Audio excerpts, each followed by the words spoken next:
Galing sa disko ang isang magsasaka at nagpapahinga na nang pinaslang ito sa kanyang mismong higaan sa Sitio Xavier, Barangay Kibia, Matalam, Cotabato, bandang alas 8 ng umaga kamakalawa.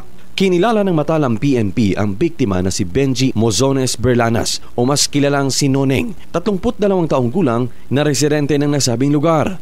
Lumalabas sa report ng Matalam Municipal Police Station na natagpuang walang buhay si Berlanas na may tama ng bala sa katawan, partikular sa kubo kung saan ito nagtatrabaho. Pinaniniwala ang pauwi na si Berlanas nang sinundan ng mga sospek at nang makatulog sa kubo ay saka ito binaril ng hindi patukoy na mga sospek madaling araw ng Linggo, July 13. Ayon sa mga residente sa lugar na nakarinig sila ng putok madaling araw na iyon. Huling nakitang buhay ang biktima sa isang disko sa Barangay Latagan, Matalam noong gabi naman ng Sabado, July 12. Nagpapatuloy sa ngayon ang investigasyon ng Matalam PNP sa motibo sa krimen at kung sino ang responsable sa pagpatay. Sumisigaw ng hustisya ang pamilya ng biktima.